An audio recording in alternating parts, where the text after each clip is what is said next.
especially for disasters due to change in the rainfall, causing frequent droughts and floods, as we all experienced of recently. Today, rainwater harvesting on the rain for the rain talk, we have 3 young budding architects who have taken the rainwater harvesting regulations and use it with innovation to make it functional, beneficial, economically, environmentally, and also socially and aesthetically. 3 presenters we have today are final year students of City School of Architects of Colombo, Sri Lanka. I'm personally proud to introduce them as my students since I conduct a lecture series on rainwater harvesting for this group as well as previous other groups since 2013. So, so let me introduce the 3 presenters. They are Dinu Surya, Ashwini Jayatilaka, and Purni Randhini. We start with the first presenters. Before I start, we have the 3 presentation will be about 10 minutes each, followed on by 5 minutes clarification for questions. And then after the end of 3 presentations, we'll have a discussion session for 20-30 minutes, depending on availability. Okay, so let's start. And please, if you have any questions for the presenters, use the chat line, post your questions, or during the discussion, you can raise hands and I will put you through. Okay, thank you. So we'll start with the first presentation from Dinu Surya. Let me first introduce or let Ms. Dinu. So she's again for final year student at City School of Architects. So I will not read her statement bio, so we can take a few minutes to read it, and then we'll start. Invite her to make the presentation. You can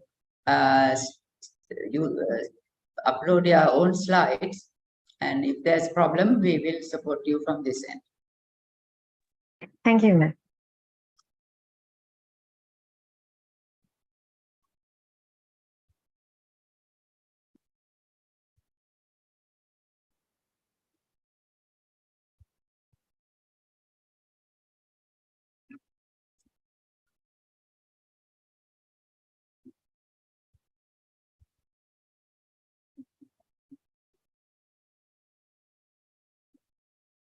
Hello, good afternoon.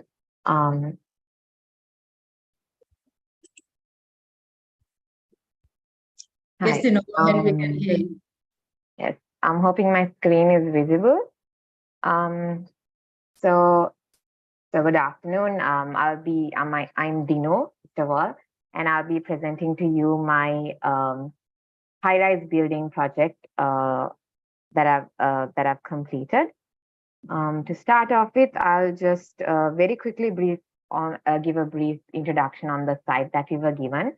So the project that we were given was to design a smart tower in a particular site located in Colombo at the Central Business District of Colombo, very specifically, in the midst of a very built urban fabric. And after all the site studies that we conducted, what we were able to find was that our site was extremely, it was located right at the edge of the CBD. On one side, we have a water body, and on either side, on the front and the rear, we have very 2 busy junctions, and with extreme amount of congestion.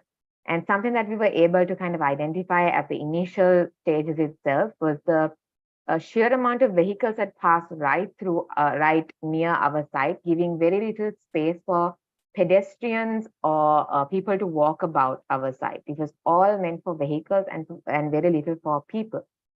And another additional thing that I personally found interesting around the site was just the absolute lack of greenery that was around.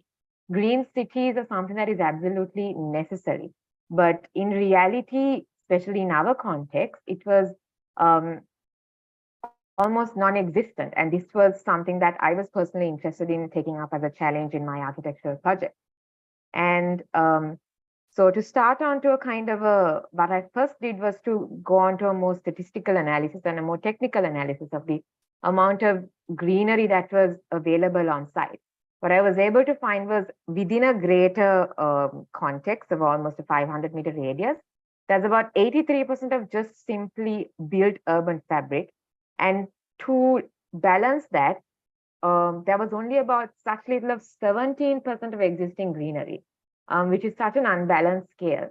So to balance it out, what I thought was what I thought would have been my challenge. So there were regulations as per the UDA by 2030 to add almost 520 hectares of green spaces to the city, increasing it by 35% of greenery to the city, which up to date has not happened yet. So I thought I could address that issue on my site. And I moved, and from here is when I created my concept of an archipelago of sky gardens, where I plan to use architecture as a solution to create a series of natural systems similar to hanging islands, which creates multi-level gardens for the purpose of city nourishment. So conceptually, I was able to calculate, and at the initial stages itself, since I couldn't horizontally, there was very little I could do horizontally. So vertically, according to my conceptual calculations, I was able to add almost 1.4 hectares of greenery along the levels of the tower. What I was supposed to, so after kind of the concept, I went to a more scientific kind of looking on theories of whether it would be practically possible for me to build such sky gardens on a higher level on a larger scale, not just terraces and green screens, but actual garden spaces on a higher level. So it was in this that I found the urban boundary layer, which allowed me to, which basically simplified is in an urban context. The lower levels are where most amount of pollution is accumulated, leaving the higher levels to be relatively a cleaner atmosphere, making it on in an urban level, making the higher levels to be the best possible levels to create garden spaces where there's a cleaner atmosphere and air levels. And using this kind of scientific justification, I was able to get into more a technical sense of the design. Prior to getting into the actual design, I did a lot of precedence work. A lot of it was from Singapore and some from Seattle. A few buildings are Oasia and the Jewel at Changi Airport, where I was able to kind of identify how they've built such large garden spaces and green spaces onto a very urban setting, and ideally a concrete jungle. They've built hotel spaces, they've built transportal hubs, but they've added so much of greenery onto that contributes so much onto the natural layer, which was something that I was looking to kind of do in my project as well. But immediately after that, I had to look into the financial feasibility of the study. It doesn't matter if I did a garden, if I did this beautiful building, if it is not financially feasible to carry this project forward. It was in this instance, we had to do lots of calculations, lots of sums to understand how long this project how fast it could break even, and what kind of functions you could have to make this more successful in an economic sense. So it was in this case that I added more functions such as hotels, commercial spaces, offices, ideally creating this large mixed development complex, where a hotel would be the biggest kind of profit gaining function out of it. And then there would be other commercial and retail spaces. So they all offer different kind of activities throughout the project, but throughout the building. But the unique thing about it is that each of those activities are infiltrated in by the natural layer, because each of those spaces, no matter how high you go in the building, 100 feet up in the air, 200 feet up in the air, you still have accessibility to a green space. You still have accessibility to the natural layer, which is something that has not been offered in other buildings around in the area. So as a potential client, I took an international and a national level 2 clients. One is the Eden project and the other is Haley's. On a local sense, there was the Haley's group. And in an international sense, I was the Eden Project, where they've created these biodome. Eden Project specializes in creating these biodome spaces, where there are spherical greenhouses rather. So I was looking to incorporate something similar on a vertical sense rather than a horizontal sense with my development. So after which I had to move to, it wasn't just about addressing issues within just immediate site. We had to look beyond the site as well, how it would, how issues could be addressed in the master planning level. So we had to think a little bit out of the box and think how our site could affect a larger context, a larger radius, and in this case, how it would affect Colombo. So we had to kind of create, in my case, I created extensive green links that connected all the way from my location to Port City, and my site being one part of that green link, as well as a kind of water promenades along the water bodies that have been accumulated, as well as there are, which goes along with the future proposals of existing proposals of the transmodal hub and upcoming LRTs, MRTs as such. So afterwards, which I had to get down actually to the designing aspect of it. After lots of trials and errors, sketching and planning, I was able to come up with an idea where how I could incorporate these green garden spaces on a vertical sense. And to make it a little bit more interesting, rather than just adding sky terraces and garden spaces, I decided to add these biodomes onto the building itself. If you could see, they're kind of spherical greenhouse spaces, and they become kind of plugged in aspects onto my vertical building. So we'll see later on how it kind of actually happens. So first we'll go and into the actual planning level. So this was you have 5 minutes to complete. Okay, sorry. So this is a kind of the ground level of the building. You can see there's a lot of landscaping that has been incorporated to make sure that there's a lot of greenery that happens on a lower level as well. And moving to a kind of a sectional level on a vertical sense, this is how exactly each of the biodomes have been incorporated into the building, making sure that each level has accessibility into these biodomes, as well as other sky gardens that are distributed right throughout the building, so that there's a kind of a sense of green element that continues from ground up all the way to the top of the building. So these are kind of more close-up details of each of those biodomes, which I won't be going into detail. And again, it was not just making the building beautiful and aesthetic. We had to get into the technical aspect as well. That means designing little details and actually going into the structural concept of the building as well. So how the dome sits on the building, how it could sit on a regular column beam structure. We had to work out all of those up to a kind of an academic level. And these are more sustainable kind of aspects that I had to add because it was a sustainable project. In total, according to my calculations, after planning, I was able to act more than my initial projections. I was able to act 2 hectares worth of green spaces, which is even more than I initially calculated. So this was the final idea of it. It is a bit of a robust and industrial looking building that is slowly being taken over by greenery over time when the greenery apart from the biodomes that grew into place. And you can see the biodomes kind of built around it as well and located throughout the building. These are just more models. And to get into the actual rainwater aspect of it, we looked into regulations of UDA regulations that were gazetted in 2009.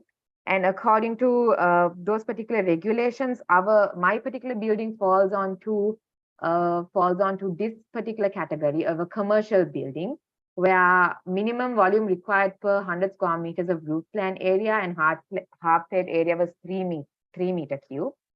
After which I had to calculate the total rainwater catchment area, which came up to 7,080 square meters. And as per the UDA regulations, the building would have to accommodate a minimum volume of 210 meter cube holding capacity of rainwater harvesting tank.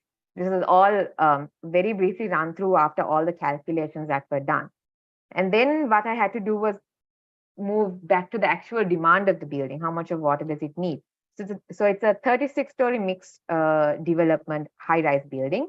But I was mainly using the rainwater that I've collected for flushing in the retail and commercial areas and all the office areas as well.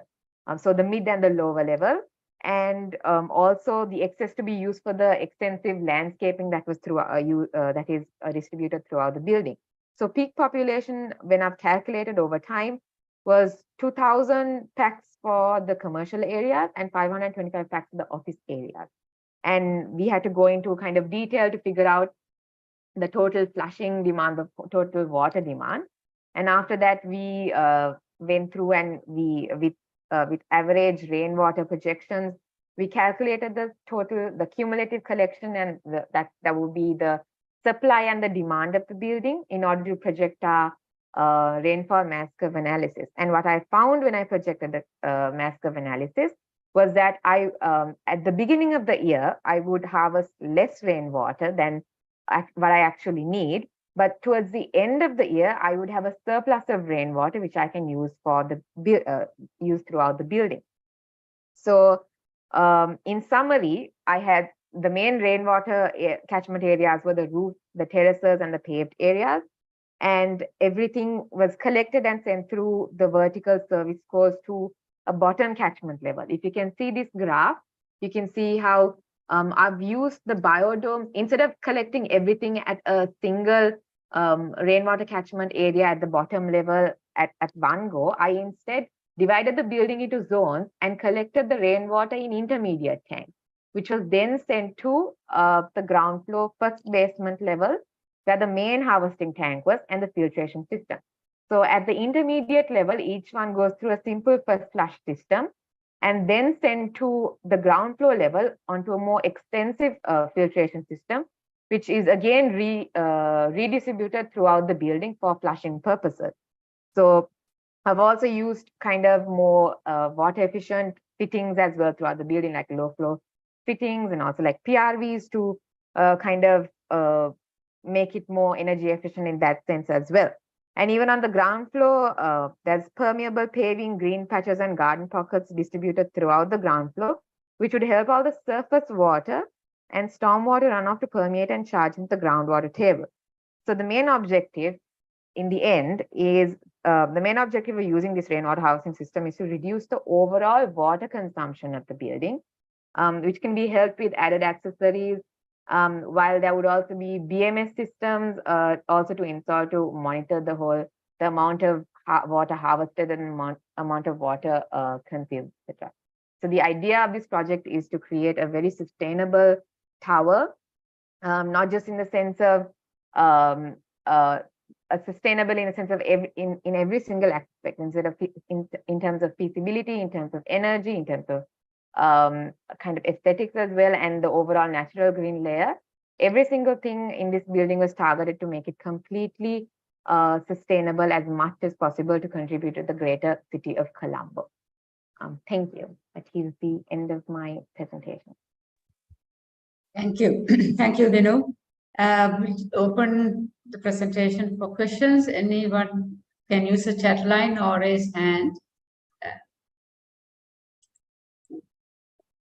Couple of questions before we go on to the next presentation.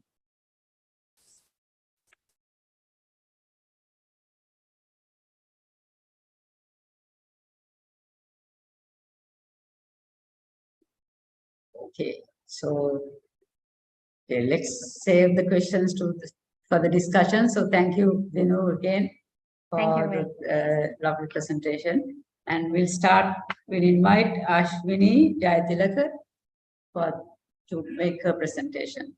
Can we introduce Ashwini slide first?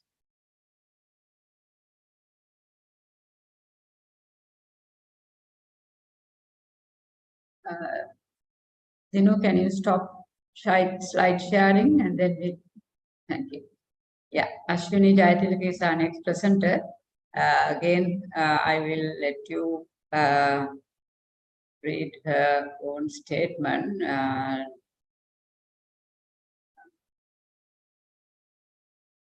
She is again a final year student at City School of Architecture.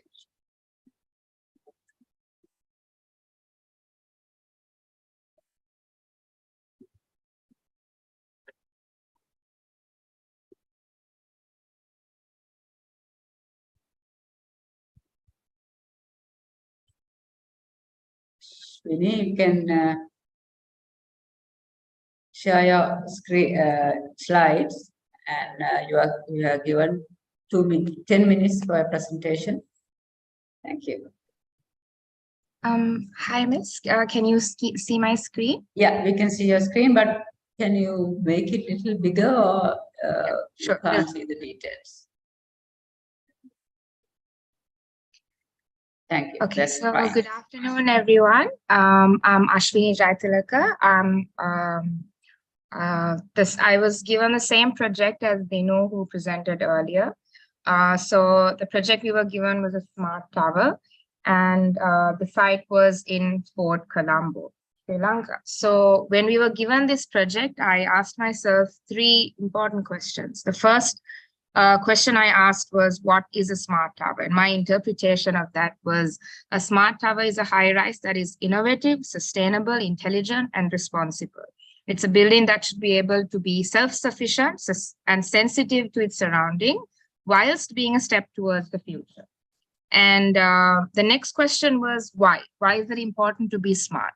A few statistics is the built environment is responsible for about 40% of energy use, 40% of CO2 emissions. The urban built environment is responsible for about 75% of annual global GHG emissions, and buildings alone account for about 39%.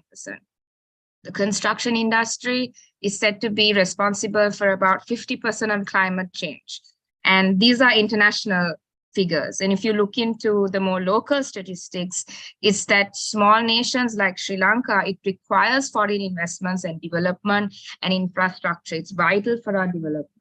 The dependency on non-renewable energy is increasing, and land available for carbon sinks in urban areas are diminishing. So statistics like this are actually quite daunting, and it's why we need to be smart. It's why this is a very pressing factor. And the next question was, how? How can we be smart? I think for a building to be smart, a building should be reactive, and it should use resources efficiently to thrive in the context it's built on. Integrating high technology software to building functionality and productivity is always important. Reaching carbon neutrality, or at least on-site production of energy, must be compulsory going forward. It doesn't need to, your production might not need to match consumption, but a contribution is always important. And bioclimatic architecture, which is designing buildings based on your local climate. And these are important factors that will help us design smart. So the project objectives were to design a building that is inspired and mimics nature, whilst achieving more with human intervention. A building that takes advantage of the tropical climate that we're in, and a building that multiplies greenery and creates its own ecosystem. And finally, designing a prototype that stands out and paves the way for future smart urban architecture. So to match my thought process and my project objectives, I found that my local client would be MS, and the international investor would be the Macquarie Group, because their company goals and their company principles matched with the project objectives that I had. So the final project that I proposed was a multi-headquarters tower home to many leading companies, local and international, also to house the first city HQ of the parent company MS Holdings, while the goal is to be the most central business hub in Sri Lanka and work towards reaching carbon neutrality. While the vision was to create and showcase in social, economic, and environmentally friendly sustainable design that maximizes the benefits of maintaining the right balance through innovation. The goal of the project was not to provide a one-time design that focuses on environment and being climate sensitive, because development and growth is so vital for nations such as ours. The key was to kind of marry the aspect of growth and smart sustainability. So I'm not going into too much detail about the context, because it's a similar context that we were working on. But why the site was so ideal for the project that I proposed was, by 2030, the proposal plans introduced a transmodal hub, and the micro context of that site was going to be a hotspot for ease and connectivity. So it was very suitable for the proposed project. Looked at certain precedences such as Pearl River Tower, which was very inspiring. It's one of the most self-sufficient and self-sustaining buildings in the world. It focused on solar and wind harvesting on site. And again, Boha Architects is always very sustainable, multiplying greenery in on-site times 10 almost. So many steps were taken for brief formulation and orientation to design a form that is sustainable while also being innovative and inspiring. So focusing on the sustainable principles that I incorporated in this design, because this was the main point of my design. First was building integrated photovoltaic systems, where I focused on having my west and east facade of the building entirely dedicated for solar harvesting, because solar generation based on orientation is extremely vital. And a small detail that I was inspired by, a pavilion in China was where solar panels, each module can actually tilt and follow the sun path. So, it maximizes the harvest. Next was building integrated wind turbines. At 40 stories high, there is a certain amount of wind energy that can be harvested and used on site. So inspired again by the precedents I looked at, that was too integrated to the design.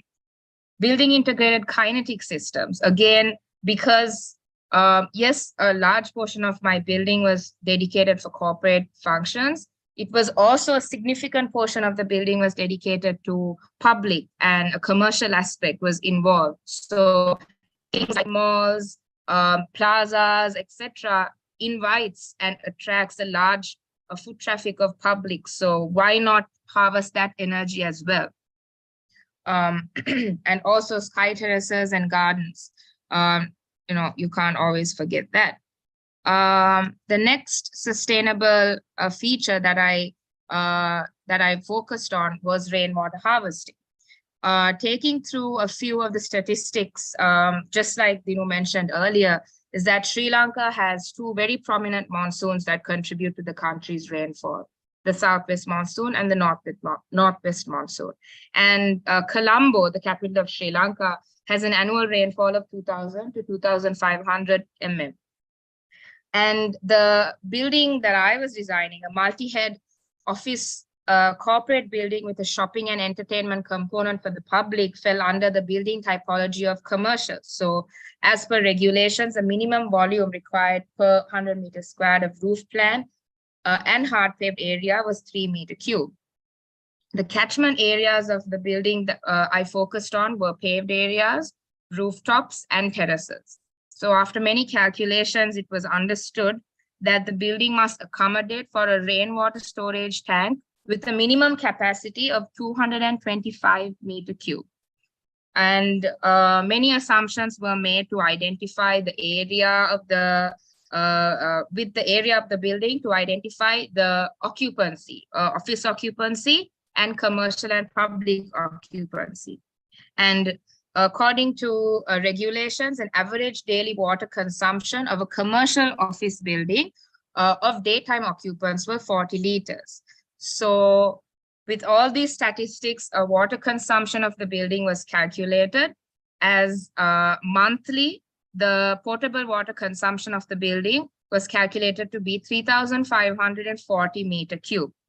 So the second calculation was made to identify the toilet flushing requirement, because the rainwater collected was to be utilized mainly for toilet flushing, and additional water collected will be used for purposes such as fire pumps, landscaping, and cooling interior spaces of the tower. So the total potable water consumption of the building for a month, as found in calculation 1, was 3,540 meter cube, which includes drinking, flushing, landscaping, etc. The total flushing requirement was found to be 1,310 meter cube. So as rainwater harvested will be mainly used for toilet flushing purposes, the demand of potable water was to be reduced by 1,310 meter cube, helping to conserve more water and to be more sustainable. So the mass curve analysis was then made after cumulative collection and demand calculation. And according to that, the month of March had the larger difference, which gave the final assumption that the rainwater sump should be of 2,150 meter cube. And the harvested rainwater will be used for flushing, irrigation, landscape, and fire sump. So here I've shown, when the first diagram shows the catchment areas of the design, where I'm focusing on roof, terrace, and ground paved areas. And the second diagram shows the building integrated rainwater harvesting design. So as mentioned earlier, the key catchment areas were the roof, terrace, and paved areas. Rainwater catchment will be mainly used for toilet flushing, irrigation, landscape, while 15% of the permanent storage will be kept for firefighting purposes, including the fire sump. All rainwater collected from the roof will be brought down through a duct system in the service core, and all water collected from terraces will be immediately soaked into plant troughs, and excess will be filtered and brought down through a pipe system. Terrace and roof collection will be sent to intermediate storage tanks at service refuge floors. Where the intermediate tanks are kept, the rainwater will be reused through a gravity-fed system, and you will use PRVs to control water pressure. When it's pumped, it uses solar and wind generated power. Therefore, the entire distribution will be sustainable. After using, the remaining collection gets sent to a storage rainwater tank in the basement for future use. And for ground floor, permeable paving and soft landscaping is used to help surface stormwater and runoff to recharge the groundwater table. Toilet flushing will avoid the use of full flush in order to reduce water wastage and be more sustainable. So moving on to a few other details. These were just the layouts that I had, where certain corporate segments of the building followed a more linear practical flow to maximize space, and very commercial aspects where public were involved had a very organic flow to be more, aesthetically pleasing. And here I'm focusing on a few details where I've blown up a few details of the complex, just highlighting certain areas. Here I've highlighted a few details where the detail that I mentioned of the solar facade, where each modular panel will tilt and follow the solar panel to maximize harvesting, including the kinetic tile details. And this in total is the complex that I designed.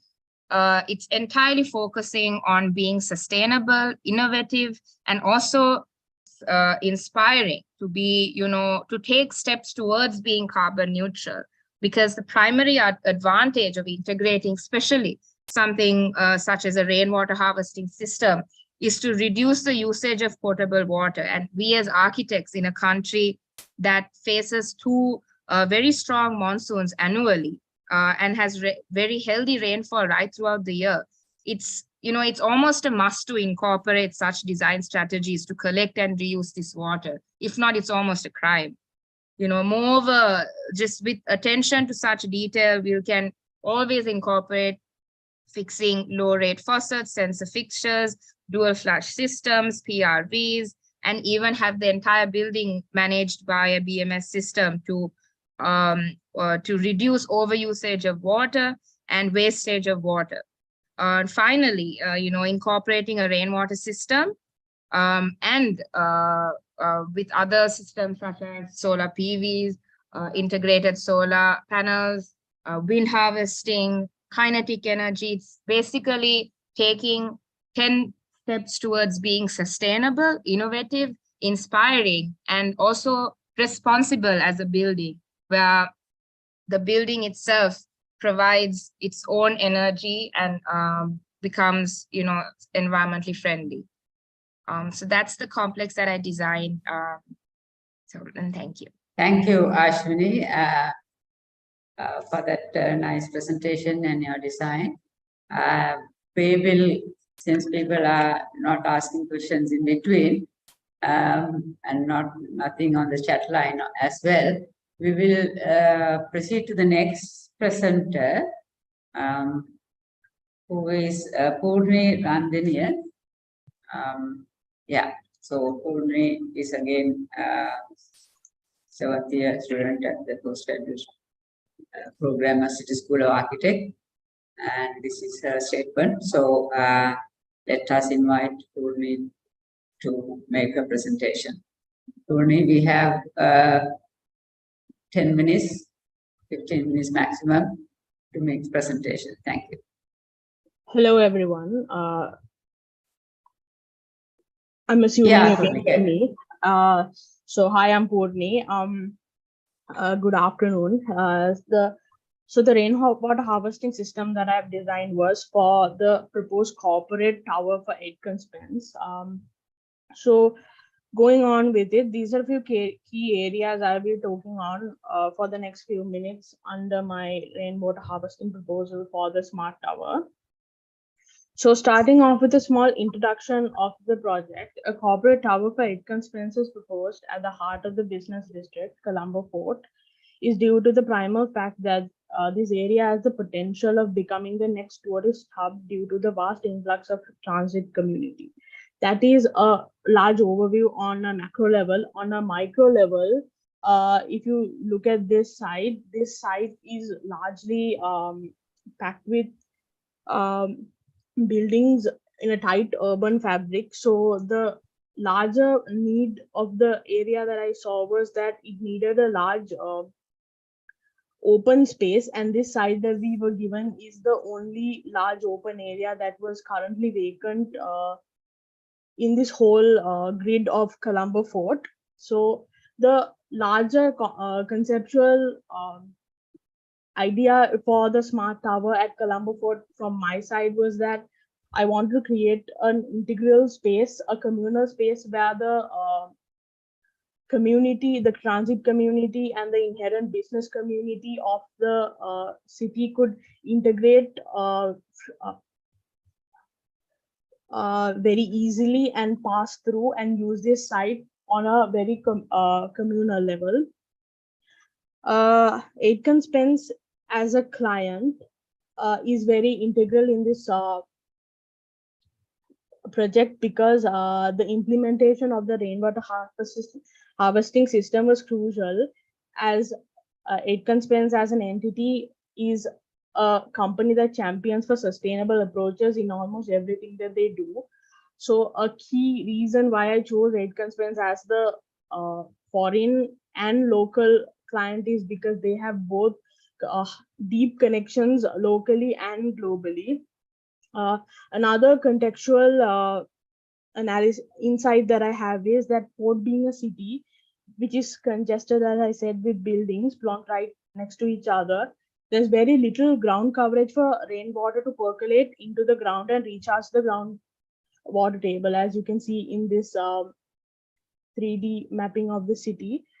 Also, this groundwater recharging, the inability to recharge the groundwater doesn't also help the fact that the water table around in and around the city is very high. So moving on to the nitty-gritties of the design. So starting off with the vertical zoning of the building is that you start off with two parking levels on the lower level, and then you top it off with a communal integration level on the ground floor, as I said, to integrate the transit community and the local business community that runs across the site, which is then complemented with a podium of retail realm within the podium level, and then you have the corporate offices for the Aitken Spence staff, as this building functions primarily as a corporate entity for Aitken Spence. And on the topmost levels, you have the residential levels which caters to the transit community that comes into the site. And the image onto the right side shows the different catchment areas that I'll be using in the rainwater harvesting system that I'll be proposing. The main three items would be the roof, top terraces, then facades, and then finally paved areas on ground level. Then moving on to calculating the water requirement for the building, the water requirement is solely calculated by calculating the demand for toilet flush water demand, because the rainwater, this assumption is made because the water that is collected from the rainwater harvesting system would be used for toilet flushing only. These are the primer key data of the amount of liters that are required for a single flush, dual flush, and the urine flush. And depending on the daily usage of the staff, the minimum requirement of the water volumes are recorded here. And this overall total calculation concluded the total flushing demand per month, which comes out to about 2,100 cubic meters per month. Then going on to the statistics and the regulations, as you know, Colombo and Sri Lanka falls under a tropical country which experiences 2 monsoons a year, which qualifies us as a country which encourages rainwater harvesting systems and rainwater harvesting as a practice to be carried out throughout the country. And this graph here shows how over the years the rainfall actually gradually increases depending on both the monsoons, where in the months of February you see the lowest rainfall, and October, November you see the highest. Then going on to the building category that the corporate tower comes under is commercial, based on the usage of the building. And then going into, according to the meteorological statistics, Colombo falls under the annual rainfall band of 2,000 to 2,500. Therefore, you can conclude the minimum volume required per 100 square meters of roof plan is 3 cubic meters. With that, I've actually here I've calculated the total amount of area that amounts to rainfall catchment areas, that is 9,226 cubic meters of area. With all of that, concluding of hard landscape and soft landscape, the minimum volume that the proposed rainwater harvesting system tank would require approximately comes out to 265 cubic meters. So going into actually calculating the annual collection and demand based on the annual rainfall per year. So the coefficient of runoff coefficient I've chosen is 0.6. So you can see the largest difference in collection and demand can be seen in the month of November.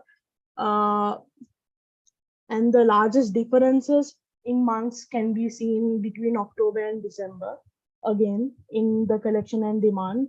So going on to the integrated rainwater harvesting system for my design. Here in my design, I have 2 main towers, where I've started off with the roof runoff,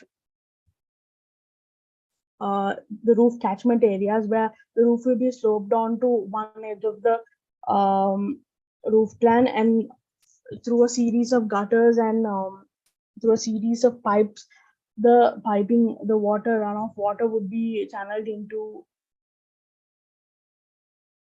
ducts over here on either towers, and then transferred vertically down through gravity fed system on either cores of the building, and then going off into the system itself. So starting off, the stored roof percolated water will be brought down through a gravity fed system, as I said. And here on all refuge levels, there are intermediate storage tanks, and between in the residential levels, there is intermediate storage tanks, which acts as reflective pools. This idea was, I actually wanted to incorporate this reflective pool idea as a method of a temporary storage feature, is because it actually cuts down the larger storage sump require the rainwater harvesting sump total area, that the volume that you need to the total volume that is needed can be divided into such temporary storage tanks, and there is an aesthetic value to it when you use it as reflective pools. And also between these reflective pools also have an added advantage where it can be used for evaporative cooling, as the natural wind flow through the buildings actually cut through both towers. And in terms of the integration of fixtures, the fixtures are mostly sensor control taps, efficient fixtures, and there's also the use of low fixtures, which use low amount of water in the design. And in terms of calculating the total amount of money needed to actually service the toilets, in terms of using water from the main line, would actually need about 160,000 Sri Lankan rupees, where if you incorporate per month, so if you actually multiply that by 12 months and actually take it on a full annual level, the implementation of a rainwater harvesting system could actually benefit and the overall running of the tower immensely. And in terms of incorporating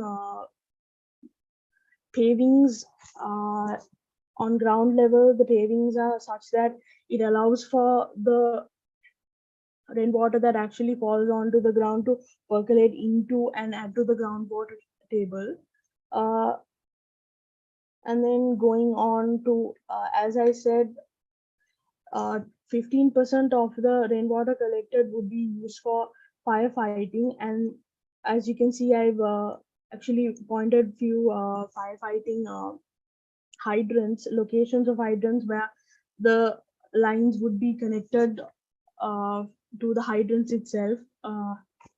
And then going into the basement level, this is the basic location where the rainwater harvesting sump is located, where on either sides you have the ducts coming down from the roof level. And here there is also a pump that actually pressurizes and sends the water up into the overhead tank, which will then be brought down into the residential levels toilets for flushing.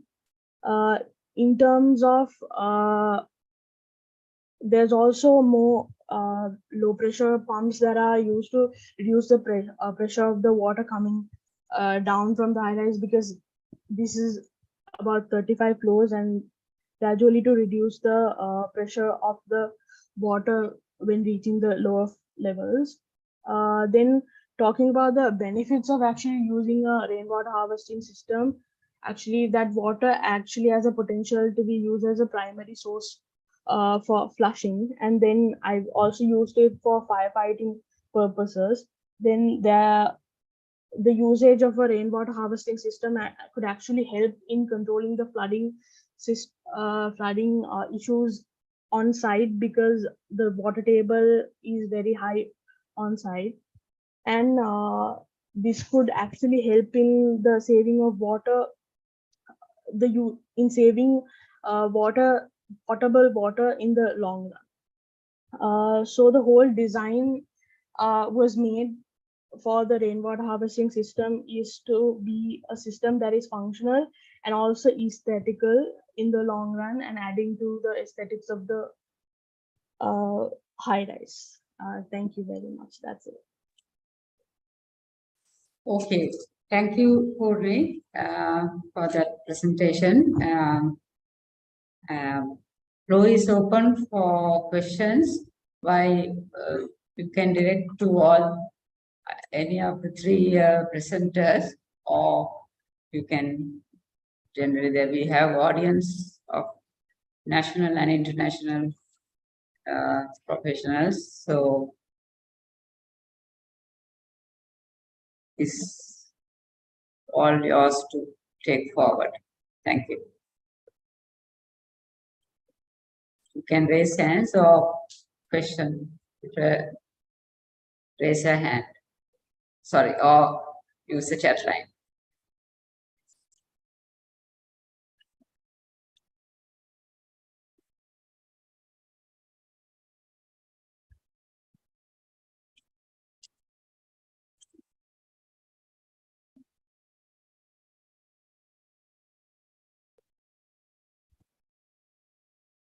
Hello.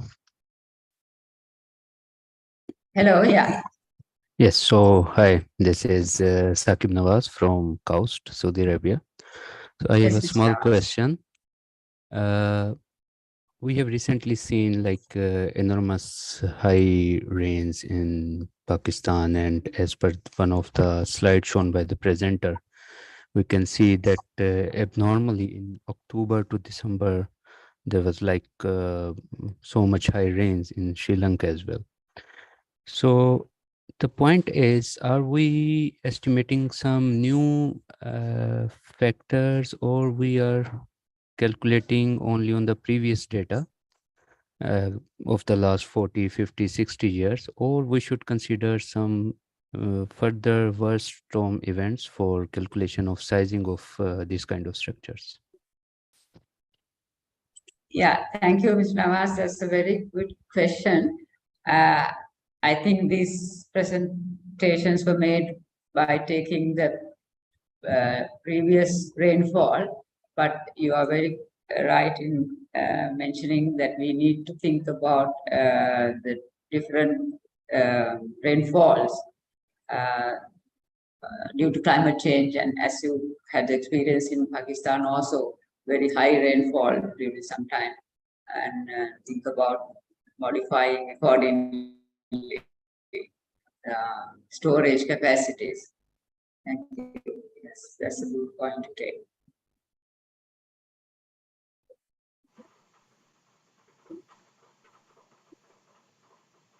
Yes, Mr. Gadeshi, good afternoon, please. Good afternoon, everyone. It's really a pleasure to see these youngsters, particularly the architects who are taking care of rainwater harvesting.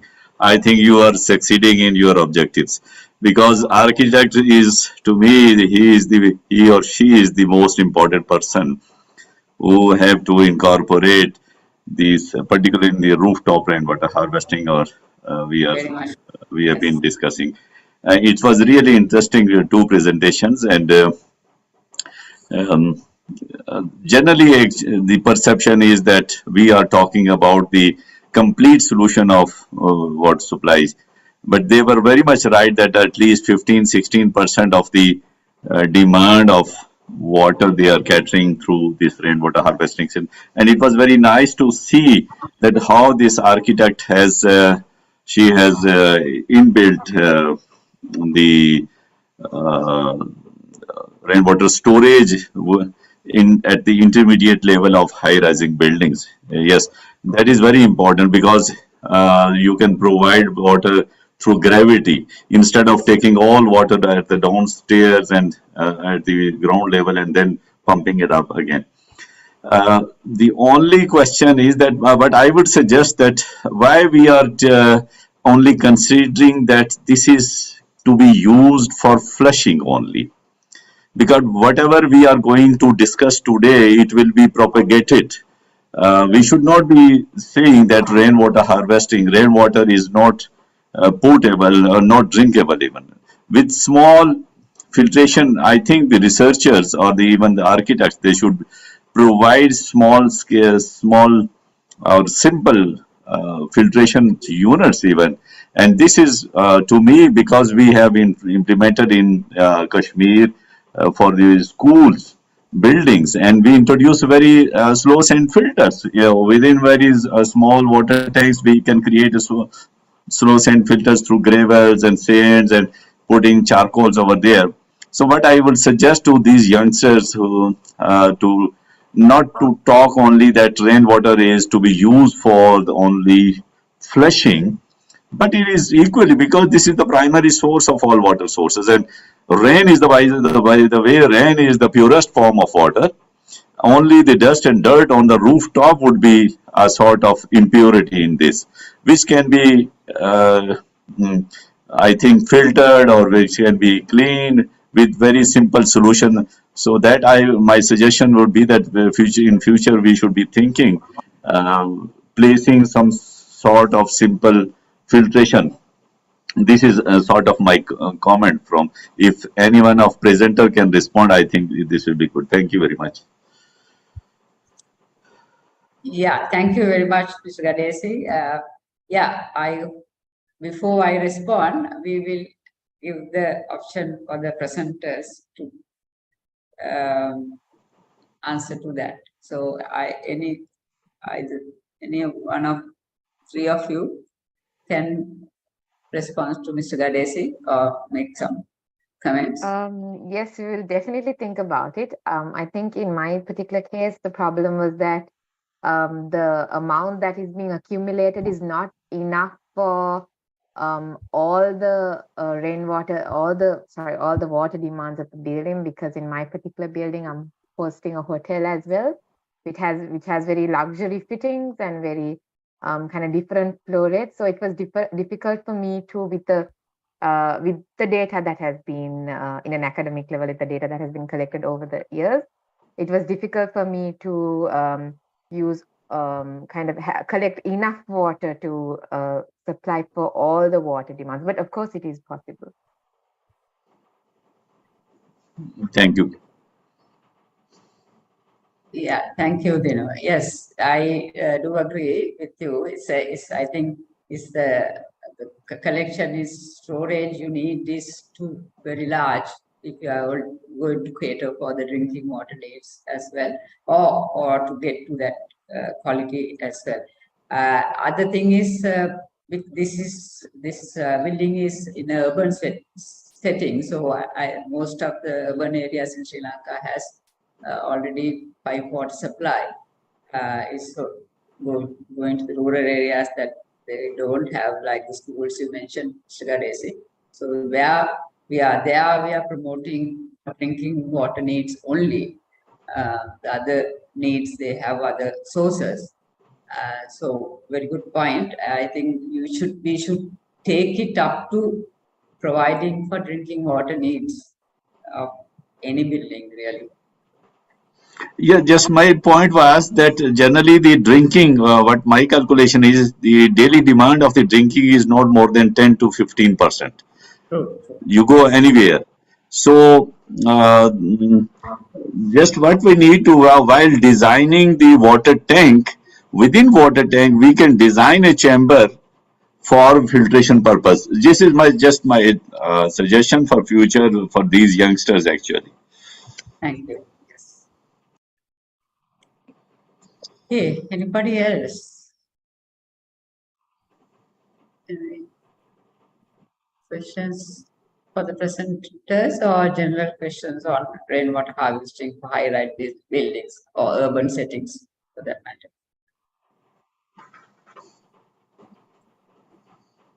Mute. Tanuja.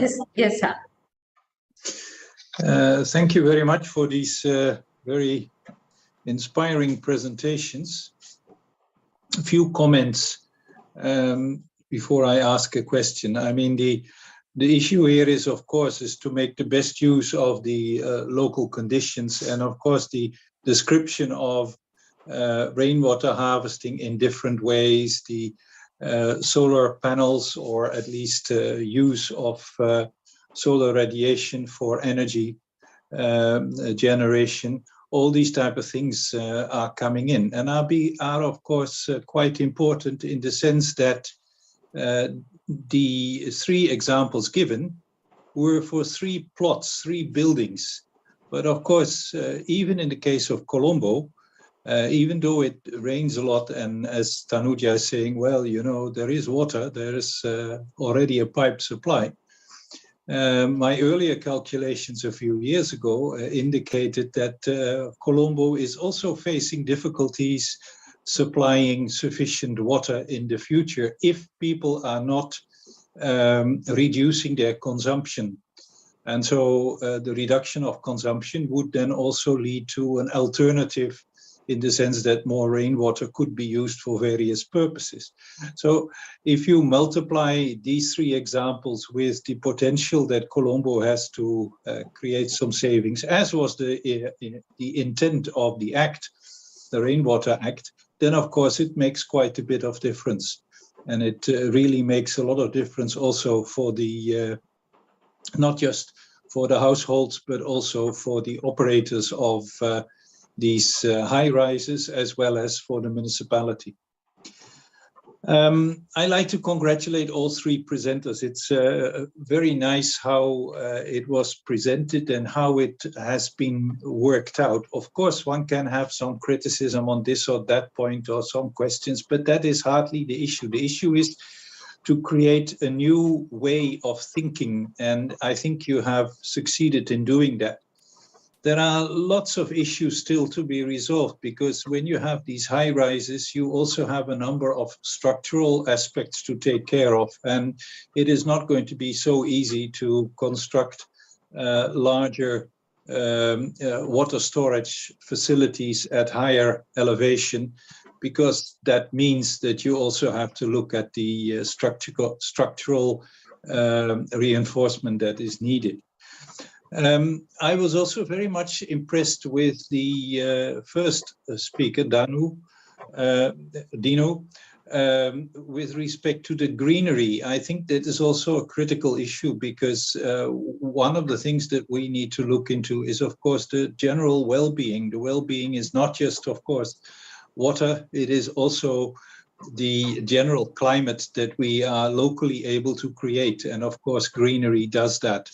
So that is a very important aspect, and of course will reduce the cooling requirement for all of the occupants of the building. I have at this time not really any questions, except that, you know, the purpose of this particular presentation today is to show, to demonstrate that there are different ways of thinking about this, even in high-rise buildings. It is not easy, as the presenters explained. You really have to think hard about the locality, etc. But that is, as Mr. Gadesi is saying, that is the task of the architect. The architect is kind of conceiving the opportunity to come up with a better solution for the issues, and then let the structural engineers calculate it, make it possible.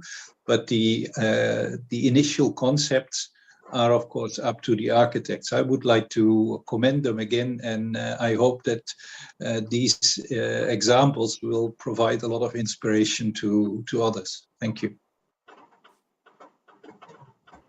Thank you, Han, for those words of encouragement to the youngsters also. And let's hope by making it popular among the architects, they will take on in the future, and all our new buildings will be coming up with this wonderful rainwater harvesting and energy sustainable buildings. So that is for the future of our country as well as the citizen. Okay. Before we close up, I think it's getting to us really 20 to 5. Any more questions for the presenters or comments? You'll be most welcome.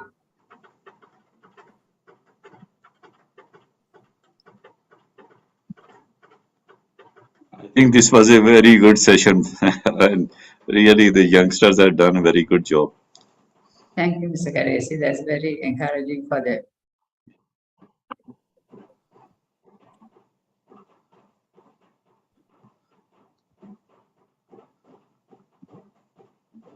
Anybody else? We have. Thank So- you, Anuja, for organizing this. I'm Izzudin here. And Yes, Mr. Sir.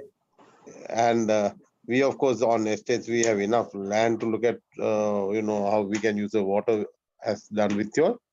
But in high-rise buildings, also this can be utilized very effectively, I think, and it looks very encouraging because more than, like one of the former persons said that how much less water you can utilize of the treated water.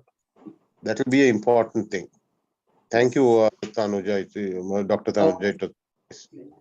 And thank you, all presenters and young architects. Good thinking. Yeah, certainly, Mr. Dean. Mr. Dean, sorry. Yes, I do agree, and of course, you all also promote the concept, I know, with the LPT plantation. So, with that, if there's no other questions, we'll close up. Sorry, there was somebody else? Yeah, I thought Sony was trying to ask a question, but Sorry, I'm not yes, sure. Sony. Yeah. Hello, everyone. This is Sony, and I really like to thank everyone for this wonderful presentation. And I really appreciate the idea of integrating rainwater harvesting system in the high-rise building. So I was just wondering about the sky garden, like how the plants in these sky gardens are like water. Is it like rainwater, or is it again the municipal water for the plants in the sky? So for in my particular case, what I'll be using is whenever I have an excess of surplus of rainwater water that is rainwater that is harvested, I'd be using that to landscape all the gardens that are there. That would be ideally according to the projections that have been given towards the end of the year. I'd be using all that to reusing all that water to water all the garden spaces within the building.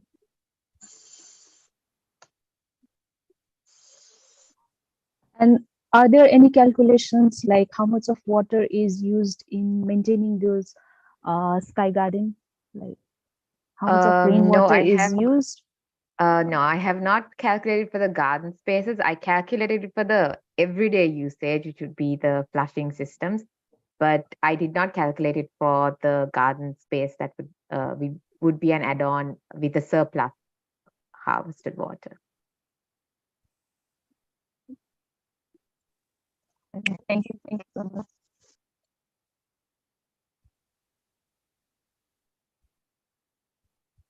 Okay, then shall we?